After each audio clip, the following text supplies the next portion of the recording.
વર્ણિવેશ રમણીય દર્શનમ મંદહાસરુચિરાનનામ ભુજમ પૂજિતમ સુરુ નરોત્તમ મૈર્મુદા ધર્મનંદનમહં વિચિંતયે. અસતોમા ષટ્ગમય તમસોમા જ્યોતિર્ગમય મૃત્યુર્મા અમૃતમ ગમય. ઓમ શાંતિ શાંતિ શાંતિ. અસ્મદ્ગુરુ સમારંભામ નાથયામૂન મધ્યમામ લક્ષ્મી વલ્લભ પર્યંતામ વંદે ગુરુ પરંપરા. આજની જ્ઞાન સભાની અંદર પધારનારા બધા જ ભગવત ભક્તોને વેદાંતાચાર્ય પુરાણ ઇતિહાસાચાર્ય એમએ ફિલોસોફી શાસ્ત્રી રાકેશભાઈના હેતપૂર્વક જય સ્વામિનારાયણ. હમણાં થોડા દિવસ પહેલા વડોદરાના સાધુ બંધુ જ્યોતિર્નાથ બાપુએ ભગવાન સ્વામિનારાયણ પર અર્થાત કે ઘનશ્યામ પાંડે પર મિથ્યા આરોપ આરોપતા પ્રેસ કોન્ફરન્સમાં કહ્યું કે ભગવાન સ્વામિનારાયણ કેન્સરના રોગથી મૃત્યુ પામેલા હતા. આ પ્રમાણે સંપ્રદાયના અર્થાત કે સ્વામિનારાયણ સંપ્રદાયના કોઈ પણ ગ્રંથોનો અભ્યાસ કર્યા વગર આ સાધુ બંધુએ ભગવાન સ્વામિનારાયણ પર મિથ્યા આરોપ આરોપેલો હતો. તો આજે હું રાકેશ શાસ્ત્રી આ સ્વામિનારાયણ સંપ્રદાયનો અનુયાયી છું, એમના આ આક્ષેપનો ઉત્તર આપું છું.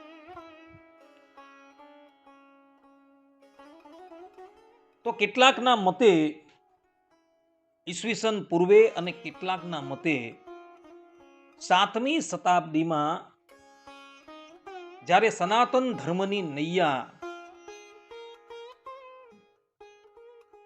સમુદ્રની અંદર ડૂબવાની તૈયારી કરી રહી હતી, ત્યારે દેવતાઓની પ્રાર્થનાથી સાક્ષાત ભગવાન શંકર શંકરાચાર્યજીનું રૂપ ધારણ કરી ધરાતલની ઉપર પધારે છે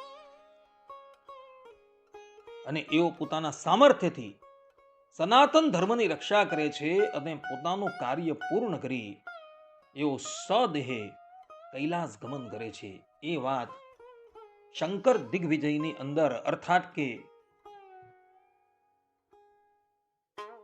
શંકર સંપ્રદાયમાંથી પ્રગટ થયેલા શંકર દિગ્વિજયની અંદર લખેલી જોવા મળે છે.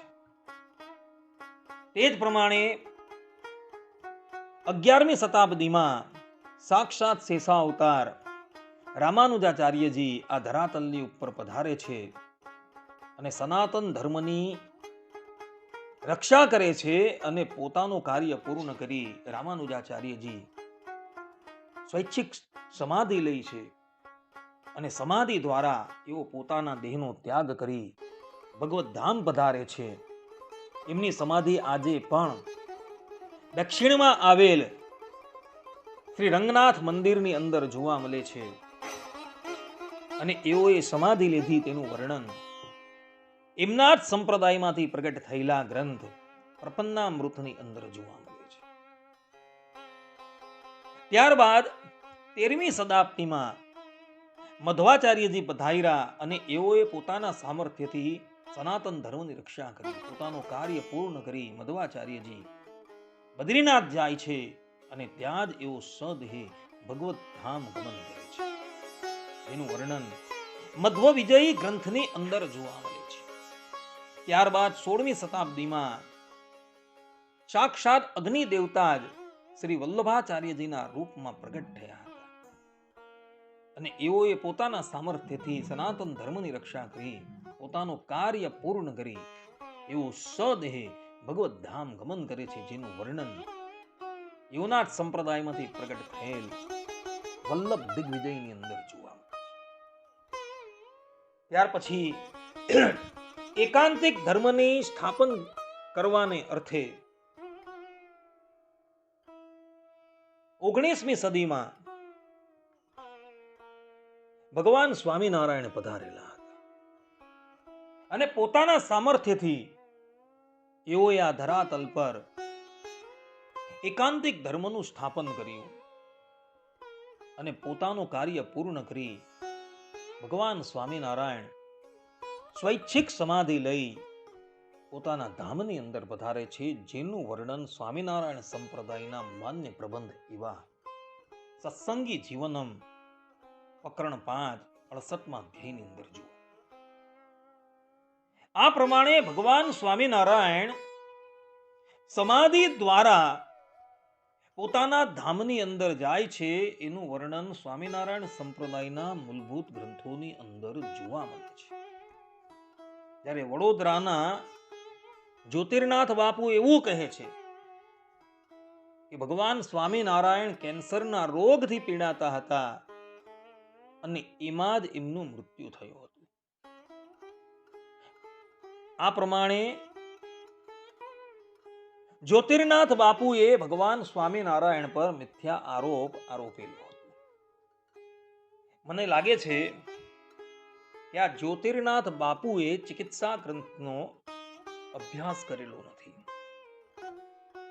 ભારત વર્ષની અંદર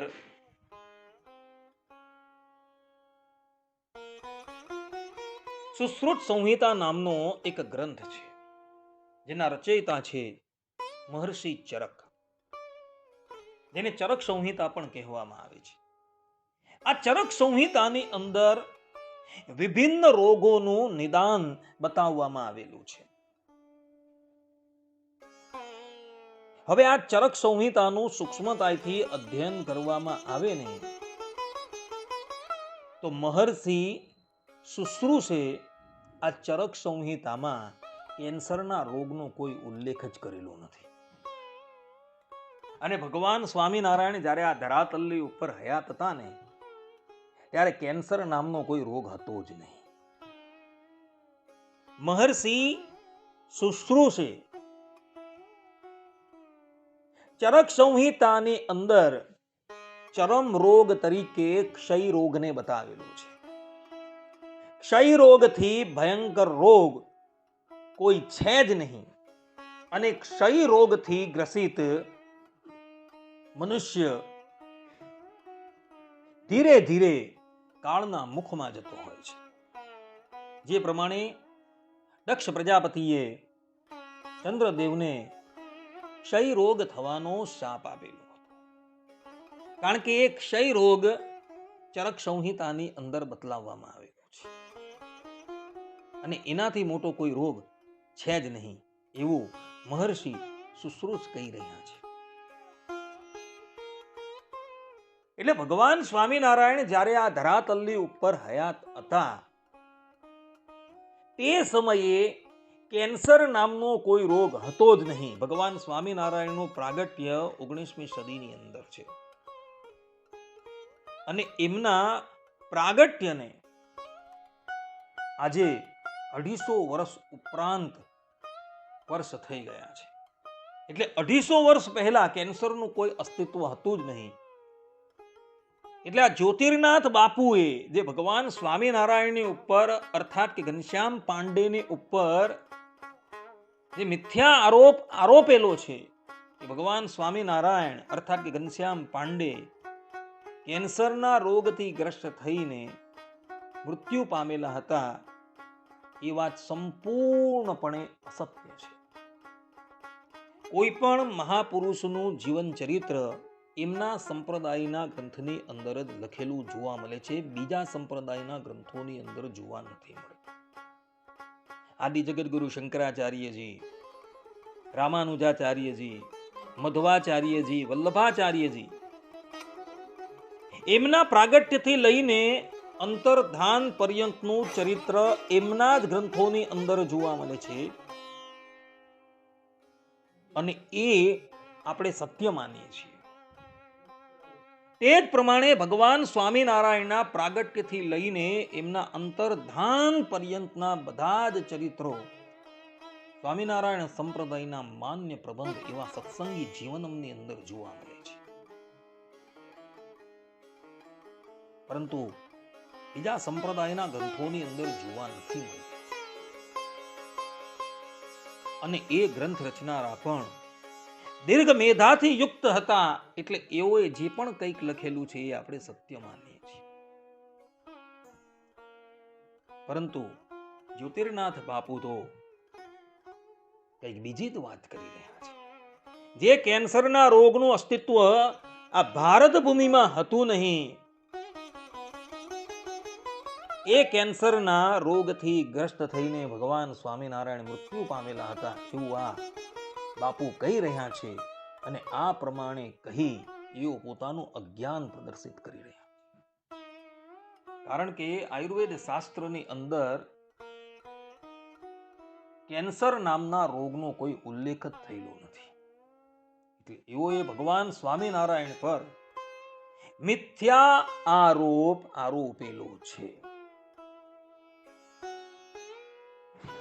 આદિત્ય પુરાણ 18મા અધ્યાયના 16 થી 17મા શ્લોકની અંદર કહ્યું છે કે યાની મિથ્યાભિષષ્ટાનામ પતંત્ય શ્રોણિરોદનાત તાની પુત્રાન પશુન જ્ઞંતિ તેષાં મિથ્યાભિશંસિનામ બ્રહ્મહત્યા સુરાપાને સ્તેયે ગુર્વંગનાગમે દ્રષ્ટમ વિશોધનમ વૃદ્ધૈર નાસ્તિ મિથ્યાભિશંસિનામ. અર્થાત કે જેના ઉપર મિથ્યા અપવાદ મૂકવામાં આવ્યો હોય પછી રડવાથી તેના જે આંસુઓ પડે છે તે આંસુ મિથ્યા અપવાદ મૂકનારાના પુત્રનો અને પશુનો નાશ કરે છે. કોઈ બ્રહ્મહત્યા કરે, મદિરા પાન કરે, ચોરી કરે કે ગુરુ સ્ત્રીનો સંગ કરે, આવા મહાપાપોનું પ્રાયશ્ચિત પ્રાચીન મહાપુરુષોએ જોયું કહ્યું છે. પણ જેઓ કોઈના ઉપર મિથ્યા અપવાદ આરોપે છે તો તે પાપનું કોઈ પ્રાયશ્ચિત તેમણે જોયું જાણ્યું નથી. આ પ્રમાણે મિથ્યા અપવાદ આરોપનારાનું કોઈ પ્રાયશ્ચિત શાસ્ત્રોની અંદર બતલાવેલું નથી. એટલે આ બાપુએ જે ભગવાન સ્વામિનારાયણ પર મિથ્યા આરોપ આરોપેલો છે તો તેનું કોઈ પ્રાયશ્ચિત શાસ્ત્રકારોએ બતાવેલું નથી. એ તો ભોગવ્ય જ છૂટવું છે. હું સંપ્રદાયના અનુયાયીઓને તથા સંપ્રદાયથી બહાર રહેલા ઇતર સંપ્રદાયના લોકોને નિવેદન આપતા કહું છું કે ભગવાન સ્વામિનારાયણે સમાધિ દ્વારા પોતાનો દેહ ત્યાગ કરેલો હતો, જેના પ્રમાણ સંપ્રદાયના માન્ય પ્રબંધ સત્સંગી જીવનમ પ્રકરણ 5 68મા અધ્યાયની અંદર જોવા મળે છે. તો કોઈ પણ વ્યક્તિ આ સાધુ બંધુ જ્યોતિર્નાથ બાપુની વાત પર વિશ્વાસ કરતા નહીં. કારણ કે એવો પોતાની જ વાણીથી દૂષિત થઈ જાય છે. એમને શાસ્ત્રોનું એટલું પણ જ્ઞાન નથી કે ભગવાન સ્વામિનારાયણ જે શતાબ્દીમાં પ્રાગટ થયા હતા ત્યારે કેન્સર નામના રોગનું કોઈ અસ્તિત્વ જ હતું નહીં. આ પ્રમાણે કહી એઓએ પોતાની અજ્ઞાનતા પ્રદર્શિત કરેલી છે. ભક્તો, એઓની આ વાત ક્યારેય પણ માનતા નહીં. આટલું કહીને હું મારા પ્રવચનની વિરામ આપું છું. સર્વે સંતુ નિરામયઃ, સર્વે સુખીનો ભવન્તુ, સર્વભદ્રાણિ પશ્યન્તુ, મા કશ્ચિદ દુઃખભાગ્ ભવેत्. અસ્તુ. જય સ્વામિનારાયણ.